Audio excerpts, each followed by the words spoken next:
জাতীয় নাগরিক পার্টি এনসিপির মুখপাত্র ও দলটির নির্বাচন পরিচালনা কমিটির চেয়ারম্যান আসিফ মাহমুদ সজীব ভুঁইয়া বলেছেন, প্রশাসনকে ব্যবহার করে আবারও যদি কেউ পাতানো নির্বাচনের মাধ্যমে ক্ষমতায় আসতে চান, তবে মনে করবেন না শেখ হাসিনার মতো আপনারা পার পেয়ে যাবেন। গত ৩টি পাতানো নির্বাচনের মাধ্যমে শেখ হাসিনা ক্ষমতায় এসেছিলেন, কিন্তু ৫ আগস্ট পরবর্তী বাংলাদেশে তা আর সম্ভব নয়। প্রয়োজনে দেশের মানুষ ভোটের জন্য জীবন দেবে। মঙ্গলবার দুপুরে নাটোরের সিংড়ায় নাটোর-৩ আসনে ১১ দলীয় নির্বাচনী ঐক্যের প্রার্থী জার্জিস কাদিরের নির্বাচনী পদযাত্রায় প্রধান অতিথির বক্তব্যে তিনি এসব কথা বলেন।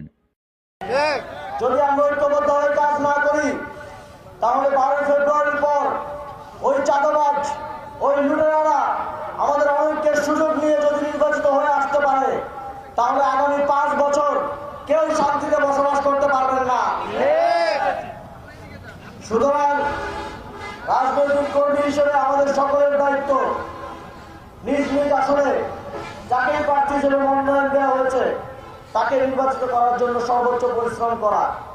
এই আসনে 11 দলীয় জোটের প্রার্থী আমাদের সকলের শ্রদ্ধেয় প্রফেসর জার্জিস কাদের জুলাই গণঅভ্যুত্থানে তিনি রাজপথে নেমে এসে ফ্যাসিবাদের বিরুদ্ধে লড়াই করেছিলেন।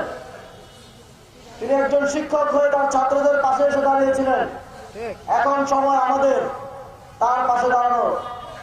এখন আমাদের দায়িত্ব সাতলাখকে বিজয়ী করে আনার মাধ্যমে এই আসন 11 দলীয় জোটকে উপহার দেওয়া আপনাদের দায়িত্ব। সারা দেশে আমরা যে ইনসাফ এবং সুশাসনের বাংলাদেশ গড়ার জন্য কাজ করে যাচ্ছি, সেই লক্ষ্যকে সফল করা আপনাদের অন্যতম দায়িত্ব। আশা করি আপনারা সেই জন্য কাজ করবেন। সংগ্রামী বন্ধুরা, আমরা দেখছি নির্বাচন যত ঘনিয়ে আসছে, প্রশাসন তার পুরনো রূপ দেখাচ্ছে। গতকালকে আপনারা সোশ্যাল মিডিয়ায় দেখেছেন না, পঞ্চগড়ে একজন সহকারী প্রিজাইডিং অফিসার ধানের শীষের ভোট চাচ্ছে।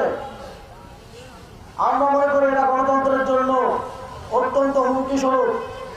আমরা দেখেছি নির্বাচন কমিশনে যখন 11 দলীয় জোটের পক্ষ থেকে 11 দলীয় জোটের প্রার্থীদের পক্ষ থেকে কোনো অফিসারের বিরুদ্ধে অভিযোগ যায়, পক্ষপাতিত্বের অভিযোগ যায়, ওই অভিযোগের কোনো ব্যবস্থা নেওয়া হয় না। অথচ বিএনপির প্রার্থীকে সকল করার কারণে ওই দিন যেতে না যেতে অফিসারকে উঠে করতে আমরা দেখেছি। আমরা দেখছি এই পক্ষপাতিত্বের ফলে, নির্বাচন কমিশনের এই পক্ষপাতিত্বের ফলে, প্রশাসনের এই পক্ষপাতিত্বের ফলে এখন সরকারি অফিসাররাও ধানের শীষের জন্য ভোট চাচ্ছে। যদি আপনারা আবারও প্রশাসন যন্ত্রকে কাজে লাগিয়ে পাতানো নির্বাচনের মাধ্যমে ক্ষমতায় আসতে চান, আপনারা মনে করবেন না যে শেখ হাসিনার মতো আপনারা পার পেয়ে যাবেন। গত 3টি নির্বাচনে দমন পীড়ন করে পাতানো নির্বাচনের মধ্য দিয়ে শেখ হাসিনা ক্ষমতায় এসেছিল, কিন্তু